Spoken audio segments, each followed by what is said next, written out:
Hey y'all, it's Mex. So upon making one of my previous collab videos, as well as working with my local convention organizers to see the inner workings of con-venue relationships, I became fascinated with a concept and wondered how common it was. When the hotel or the venue is so bad, so unaccommodating, or manages the event so poorly that the convention pays the price for it and ultimately, in full or in part, leads to the downfall of the event. So this isn't just reserved for cons that failed. And to my surprise, yeah, this has happened a lot more than you'd think, especially when you deep dive. And also, another furry creator I've looked up to for a while hit me up and said they'd be interested in collabing on a video, so I pitched this idea to them. And it is now my honor to welcome ClappedSeal. Hello everyone, my name's ClappedSeal. I'm a YouTuber from New Zealand. If you don't know where New Zealand is, it's somewhere behind the ice wall if you look on a flat earth map. If you like nerdy stuff and some social science about the furry fandom, I'm doing a series right now that you might enjoy. But apart from that, I hope you enjoy my segment and make sure to subscribe to both me and iBolt. But iBolt first, we need to get him to 10k. Thanks, Clappy. Let's begin. When the venue kills the con. Furlaxation. Before Rainfurrest became the internet's official punching bag in 2015, there was Furlaxation, a convention so small but with such a big reputation after its first 2 years, and spoiler alert, it was not a good one. Anyways, Furlaxation was announced in February 2011 to take place in September 2012 in Columbus, Ohio, with ambitions to be the sister convention to Columbus's mainstay, Morphicon, which took place in May. The first few hotel attempts for Furlaxation fell through, but Furlaxation staff persevered and by July 2011 were in negotiations with the Ramada Plaza in Columbus, Ohio. I wasn't going to be staff. It was friends that slowly convinced me to be staff until I said, you know what, hell with it. They want to start a new con in Columbus. I lived like 10 minutes away from the hotel. Like, you know what, sure, sign me up. Let's see what we can do. You got to start somewhere. Like, seriously. So I was like, you know what, let's go. Let's do it. Like, everyone seemed like ready to go, fired up, amped up. Like, okay, we're going to create something cool.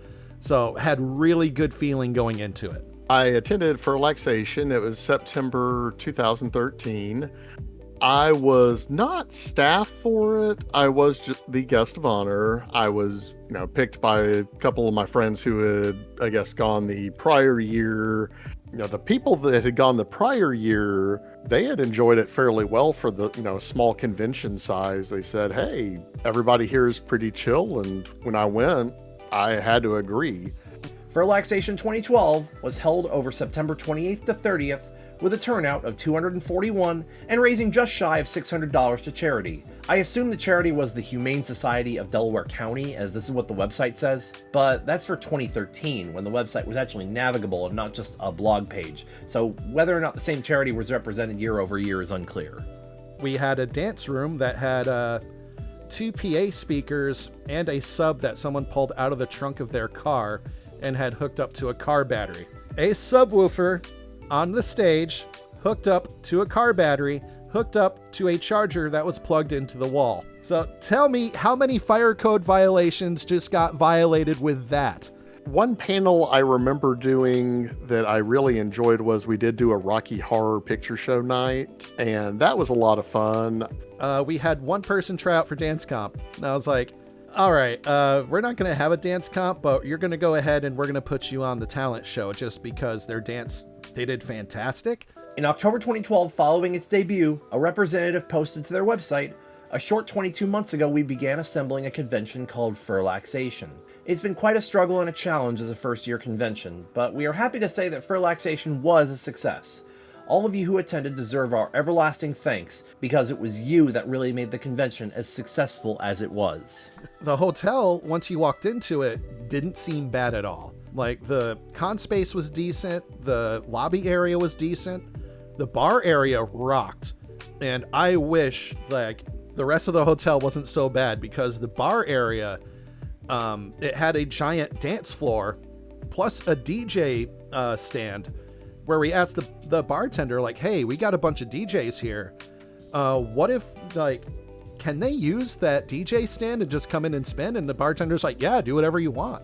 So that was a ton of fun. Now, following the 2013 outing, this con became somewhat known for its reputation.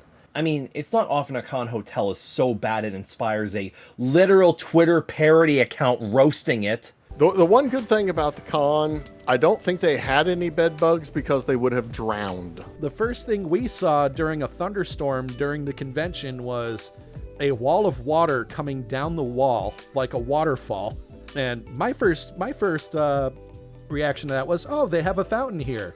Oh, that's not a fountain. I feel like a hurricane had actually hit it for real, even though it was somehow in Columbus, Ohio. The only way I can describe it is a hurricane had hit it because there was water damage saturating every room, every square inch of the building. But that's apparently how bad it was. But guys, I've never seen a con roasted this hard by the fandom. The rooms that I was invited into to have a few beers with, friends and everything who came from out of town, dirty, unkept. One of the staff from MFF showed up and he took a picture of like 3 cockroaches that was above the TV stand. Not to mention the smell of mold. There were some spaces in a few of the rooms. We were expecting the Smurfs to come out because there were actual mushrooms growing out from cracks in the walls. And the crazy thing, too, is once we got to the friend's room that was staying on that wing, they had one TV channel that worked, and it just kept repeating the title screen to Super Mario Brothers. One of the things that was going around at the convention was we would scream what this lady was screaming while chasing a car outside. A fight broke out in the parking lot. Had nothing to do with the con. I think they pulled into the parking lot and started arguing with each other. And all we heard was this lady in the parking lot yelling at the other lady. That baby looks like an alien. Yo, baby look like an alien.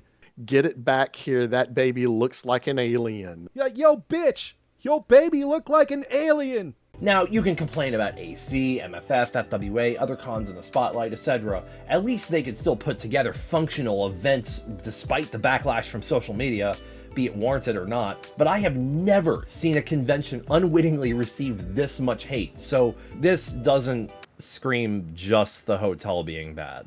Now, here's the kicker. On the surface, by either scouring the Wikifur or just looking around on Twitter, which, yeah, searching Twitter for artifacts of the past is like searching a ghost town for groceries.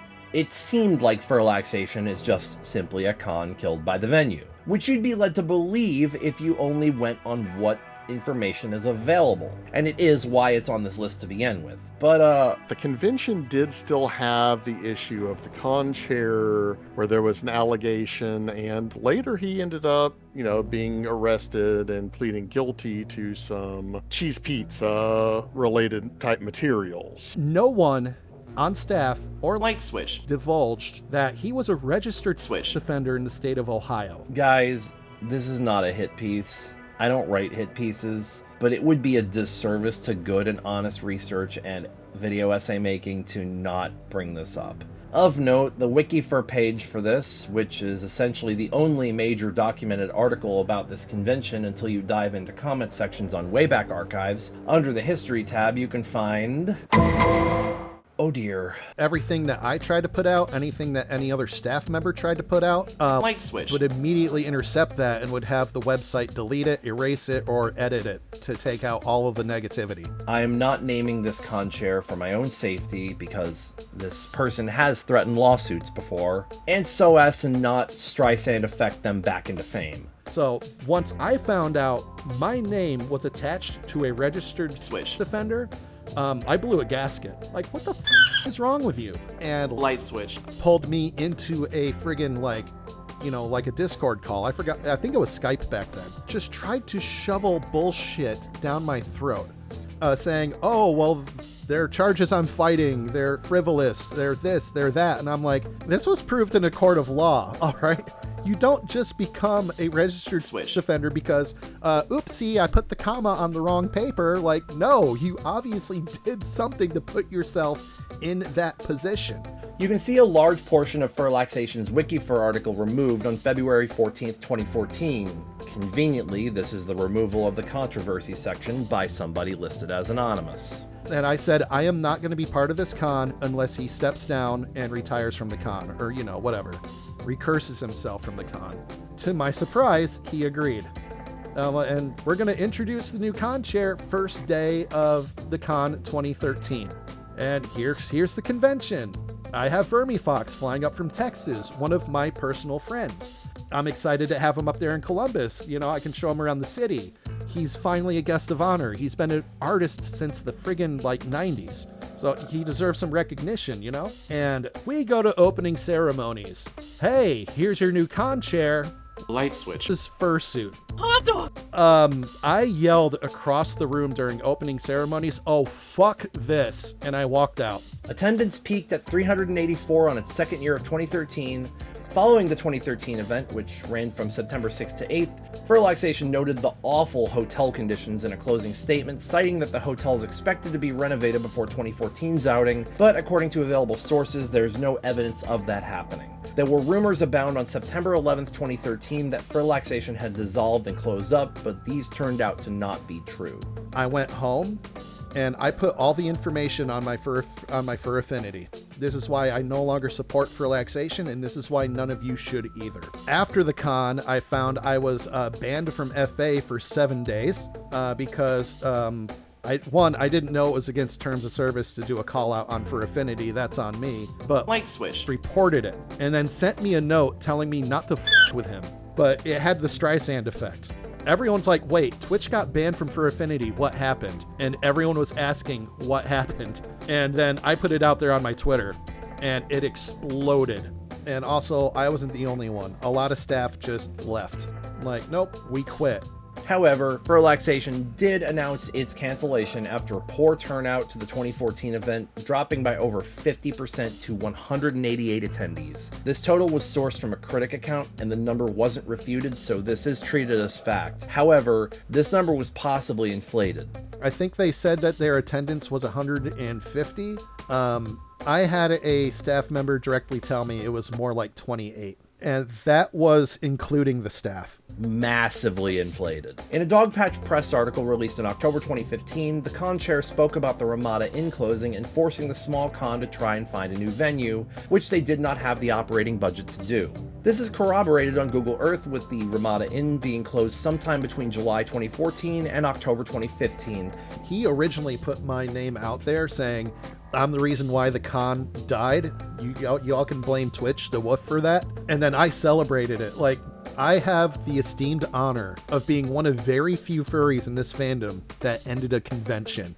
I'm taking that as a badge of honor. But we can still just call this what it is, a mercy kill for a con that honestly deserved its fate. Either way, Furlaxation tried their best to be the first same-city success story to another con, but circumstances doomed this con from the start, thanks in part to the Ramada.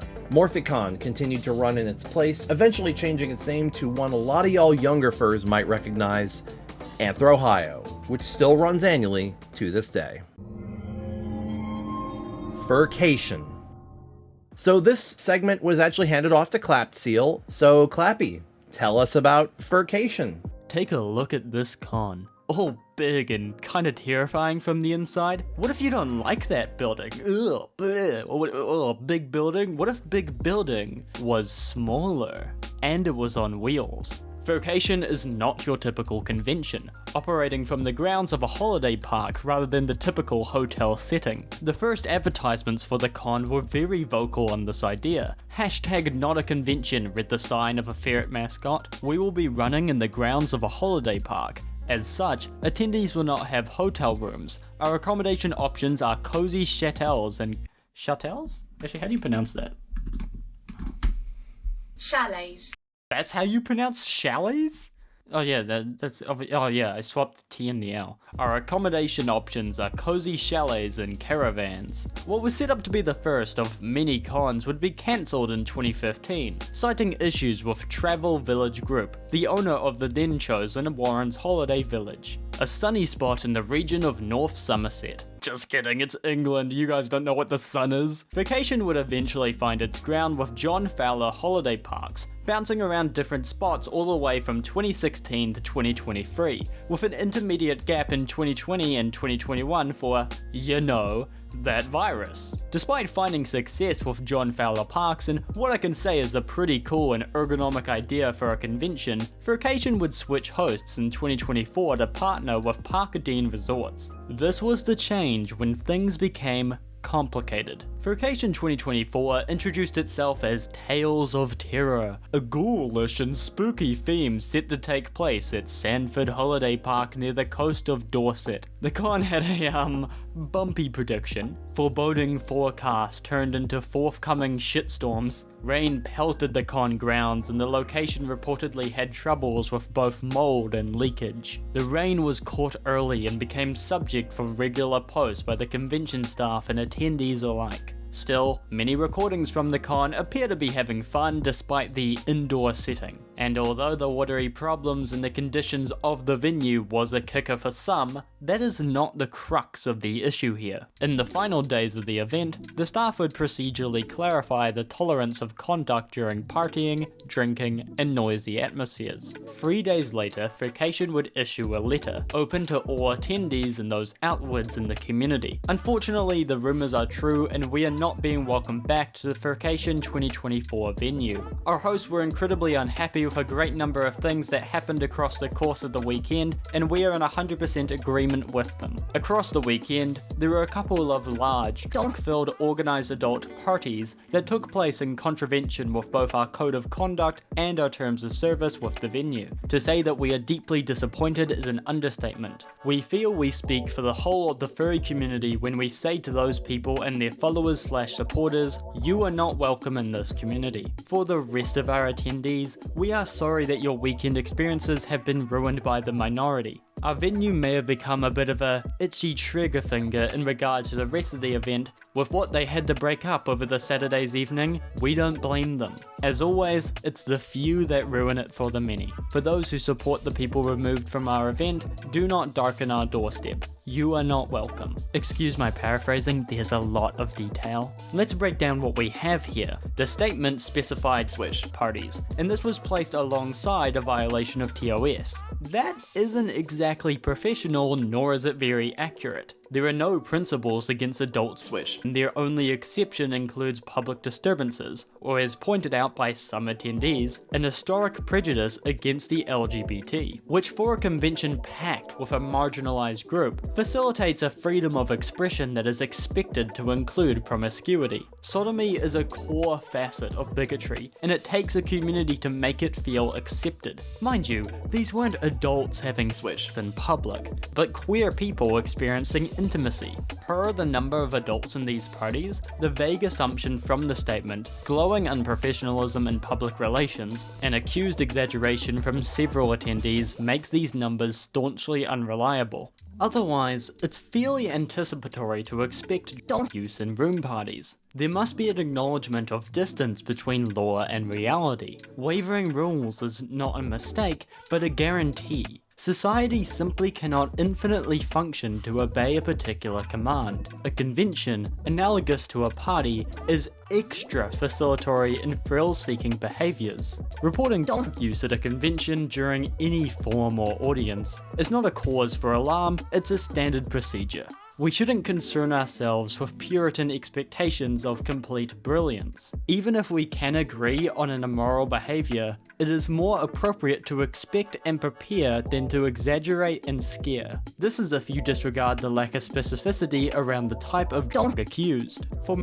is illegal in England. Criminalisation doesn't reach there. Beyond this, a certain amount of psychedelics referenced in Furcation's terms of service are covered by the nation's Misuse of Dogs Act. Exact criminal negligibility is grey and unspecific around this area. Even if you take what I say for granted, there is small justification for a complete venue ban. How then would an issue culminate in such measures? Remember when I said park cons were a good idea? Well, I stand by that, but there's one key flaw. Holiday parks don't operate like a hotel. The owners don't have to follow the same regulations. What could be acceptable at one resort becomes contract breaking in another. It's like getting a good landlord, and sometimes you don't know what situation you've got until you've been through the ringer. Furcation's statement mirrors these experiences. Our venue may have been a bit itchy trigger finger, they say, but what may feel unjustified can become law in these self-regulated institutions. Dogs, for example, can alternate in their penalties between parks. A considerable amount of power falls in the decision of these owners. John Fowley Holiday Parks put up with these conventions. Park Dean Resorts didn't want to.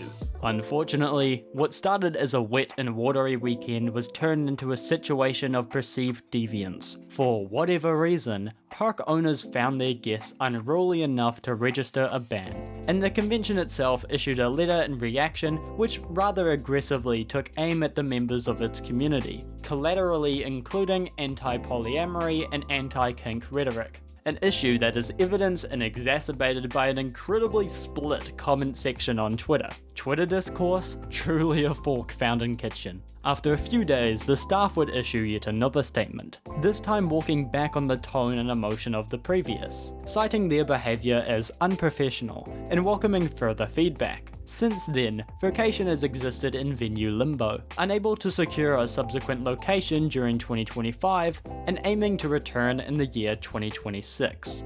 Thank you for having me, Eyeball. Bye! Oklacon. Let's make this clear, this is the con that inspired this video. So it's getting put right here at the end because it's a long one. There's actually a surprisingly large amount of info on Oklacon, given how small the event was, even on its biggest years, and also considering the length of time since this event has run.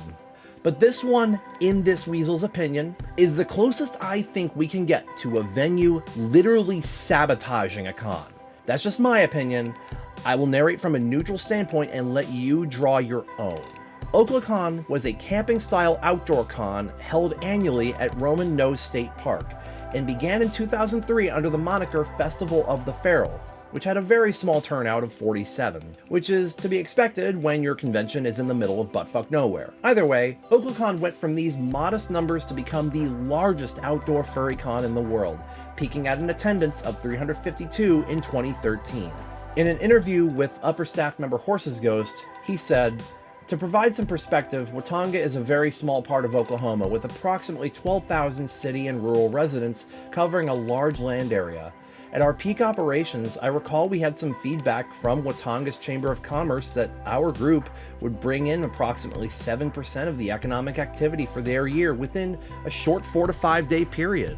There's a lot of weird trivia notes on Wikifur about this con, such as the random Canadian $5 bill that was dropped into a donation bin at closing ceremonies in 2010 that wasn't counted towards the convention fundraising total, the trademark squabble with the Ontario-based outdoor furry convention Camp Feral, who sent them a C&D in 2004 to change the name from Festival of the Feral, which birthed the name Oklacon, and the honestly bizarre 2004 convention theme of, no joke, the convention theme was simply when Camp Feral sent us this nice little letter saying, well, you can't use Festival of the Feral because there might be some confusion.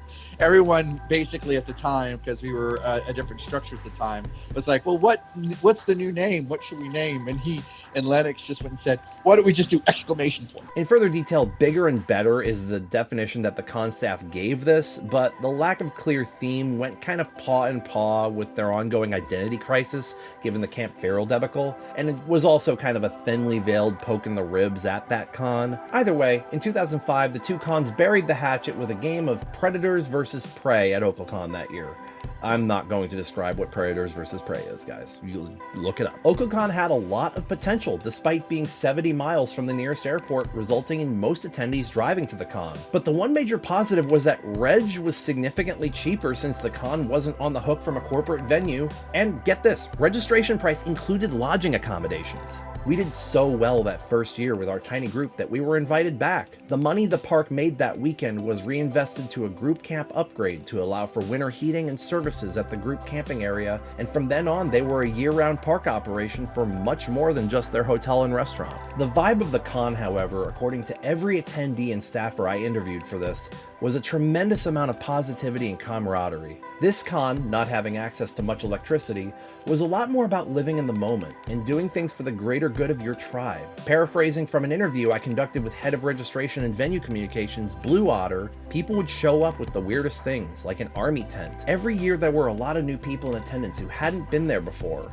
hadn't been to cons before, and even people who had never met other furries in real life. We had tearful exchanges as people, especially younger furries, began their process of PCD when the con was over, that they had no idea there were people I could connect with like this. There was a very strong feeling of, I don't know where I belong, but I know it's with people like this. People would love gathering around the campfire, telling stories. I remember that there would be a few who would bring their guitars, and they would just do sing. They would sometimes sing parodies. Now, unlike the previously mentioned Furcation, which was essentially ruled with an iron fist by the park dean, Oklacon's venue, being state-run, didn't have the luxury of being choosy with who gets to reserve spaces in the park and host events and what they do in private. But the park system, as it is owned by the government, is essentially run by a political apparatus, and priorities can change with political office changes. Interaction changed quite a bit with park rangers after the Parks and Tourism management changed. The new state-appointed manager, who came out of the national park system, was used to a much larger operation, and affected the con in its last 3 years. He personally and professionally believed more so in the conservation of land rather than to profit off of park groups. But the limitations that park staff has with being choosy certainly didn't stop park rangers from voicing their concerns to staff. To summarize Blue Otter's statement on this, Watonga is very socially conservative and tight-knit with a strong sense of morality in what they expect. You cannot live and work in Watonga without being connected to that social fabric. But even though we were impactful to their economy in a big way, things like femboys wearing kilts and men holding hands wasn't really the social norm. This was nagged a little by rangers, not direct but more try your best to play the part in terms of LGBT acceptance. Blue Otter also indicated to me that a conversation with the new park manager in the final 2 years led them to believe, despite the profit the con was bringing to the town, and seemingly strong relationship from the outside looking in, that the park was thinking about replacing Oklacon with something they would see as more family friendly. We used to have, I always thought we had a great relationship with the convention. Or with the park rangers for the longest time. But then I think kind of in the last few years, there was some tension, not like they hated us because we did everything that they asked us to. But I think there might have been some sort of judgmental thing. Because, I mean, again, Oklahoma is a very conservative state. But if they don't do their research, you get a bunch of bad impressions of what a furry con or what furries are, Blue Otter quoted the manager, "Just so you know, the week we're normally closed down, but we kind of stay open for y'all's group. They're kind of looking to, I don't know, maybe set up a music festival or maybe an art festival or a church festival or something. And, if they do that, there may not be a space for you because that would be the week you're here." So the con was on thin ice simply because the newly appointed park managers were, I guess, low-key homophobic and believed a nuclear family dynamic gets priority. The Wikifur article also has it written that people were assumed to be drug dealers solely based on their looks, and that park rangers asked people of the same sex not to hold hands or show affection. Kinda sounds like a grade school bully, right? But sure, Oklacon can give lip service to the park and allow their attendees to do what they want. After all, they've done a great job of self-managing themselves in the past. All during this event, and for a while afterwards, I believed we were okay with the park, considering the many years we had been a part of their community and how we handled various emergencies, such as threats of sleep, injuries from outdoor sports, drunk and disorderly stuff. We always came through. We had always been a good partner to all entities there, including sourcing goods and sometimes event content from local businesses. Well, unfortunately, Oklacon wouldn't have to worry about playing the part, because in 2014, 3 first-time attendees showed up a night before opening ceremonies, and 2 of their group got drunk and had switched in the middle of group camp at night. About every half hour, someone would walk campgrounds to self-police or decompress if needed, and this particular moment I was just decompressing. I saw a male and female having switched in very broad open light near the path between the latrine and the turkey roost. I simply asked them, "What the hell are you doing?" The regular park ranger they build a rapport with, as well as Horse's Ghost, are approaching at this time as well, to which Blue Otter tells Horse's Ghost to get the ranger out of here and he will talk to him later. These 2 people Blue Otter memorized as being with another guy earlier that day, as he had talked with them and they had indicated that they had traveled a long distance and it was their first Oklacon. Blue Otter instructs them to leave, then reports it to Horse's Ghost and the park ranger. Horse's ghost wants to kick them out now, but Blue Otter proposes to address it tomorrow. Well, I believe at the time I was going to bed when I got the call to head up to the Turkey Roost, which is, of course, that event space near the campgrounds and everything. And I knew, as well as everyone else did, that this was not just like some minor thing. This was very, very serious, and little did I know at the time that it would eventually lead us to closing the convention for good. Paraphrasing from Blue Otter again, the next day, the park ranger is not pleased. He made clear, I know something happened. And I have to do certain things if something happens because it's my job as a park ranger. I'm not looking to cause a problem, but I can't just refuse to report a reportable offense. He asked Blue if he could provide a written statement. Blue isn't exactly fond of this, but says yes because there was a long-term relationship to protect here, and it would not be in the con's best interest to be uncooperative.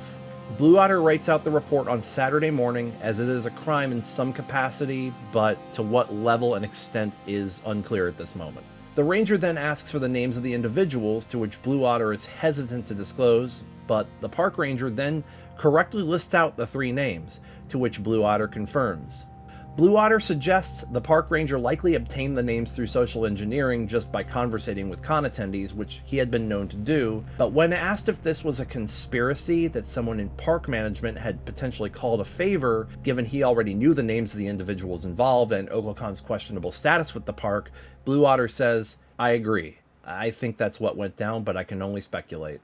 And then followed it up with, "The park managers were informed of the event, and I think that's the final nail in the coffin they were looking for." An interview I conducted with Boda, who attended Oklacon in 2014, revealed that there was no sign the con was going to be canceled from his vantage point, and that he was not aware that an incident had even taken place while he attended Thursday to Sunday, nor did he hear any rumors or rumblings about it, and had no major impressions of note from any park staff or managers. But he did notice a chill look of judgment given to some of the attendees who didn't have the clean-cut, good old boy kind of look. One thing I would like to put out there was that it was not, in my opinion, anyone at the local level that denied us. Even for every new park employee who might seem a bit hesitant to engage, I could give examples of how park staff and law enforcement would often spend their off time with us, as well as spending more duty time with us than they ever needed to. Believe me, we had a great level of positive interaction, and the older staffers would always stick up for us. At the end of the con staff met up with the Roman nose staffer that handled the event's booking with "see you next year," to which she tearfully responded, "I hope so," which definitely suggested something was wrong. At the time, we didn't feel like anything was in hot water. We were just kind of in a wait-and-see mode. After the con, the legal issues escalated because the park manager got in contact with Blue Otter to inform him that the female was intoxicated. And under the letter of the law in Oklahoma, a female cannot consent to sexual relations while intoxicated. A pretty misogynist law, if you ask me, but this is how the law is written in the big ol' red state of Oklahoma. To further elaborate, even though these two were boyfriend and girlfriend, both over the age of 18, it was treated as a case of statutory rape. Oklacon was then requested by order of the district attorney to provide a full list of convention attendees so that he could potentially contact each attendee to see if they could corroborate the written affidavits they had. This was due to the fact that the park rangers realized months later that they had not documented the event properly.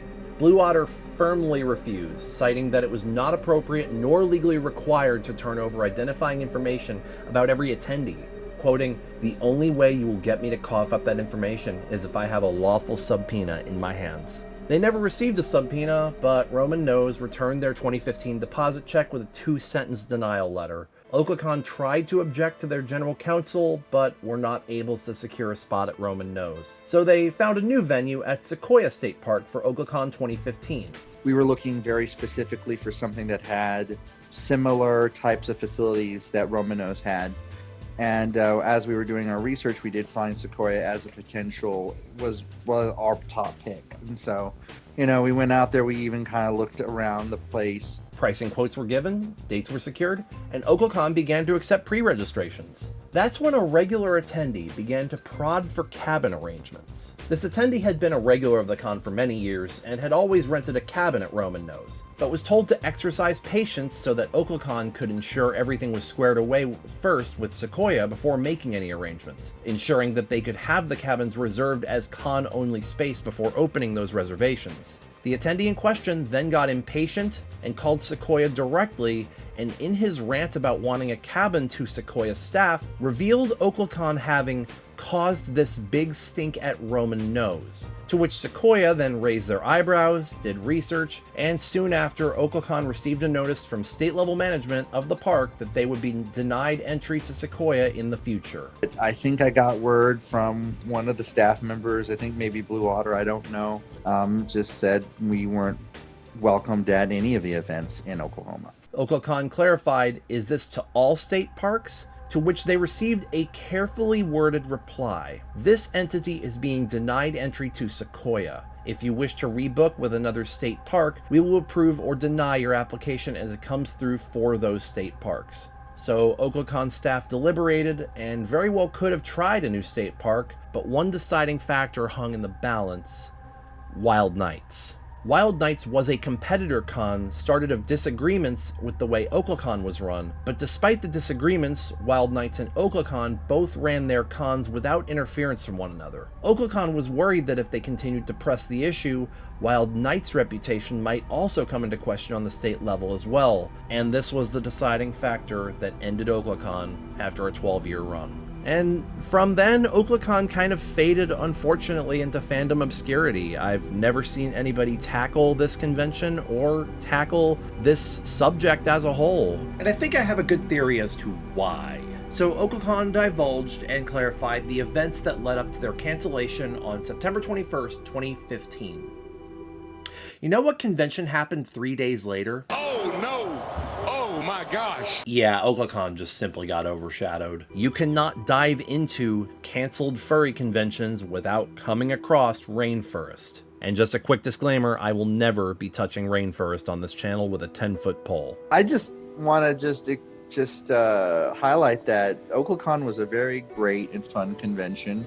You know, we existed, you know, from 2003 all the way to 2014. At the time, we were one of the we were the only outdoor convention in Oklahoma for a time there, and I know at some points we even said we were the biggest. So it was a great convention. Everyone remembered fondly of it. I loved it. There are some attendees who come up to me and say it was like the one con that they missed. But Oklacon's story does really drive home the precarious position conventions tend to find themselves in. That an inopportune string of events, that a single decision or a single action could lead to disaster. I feel like since we had done so much to cultivate a community within their own community, that just shows how tenuous your ability to host a convention is. Not when things go wrong, but when someone with enough power or external pressure can unilaterally intervene and kill the slice of the fandom in their backyard.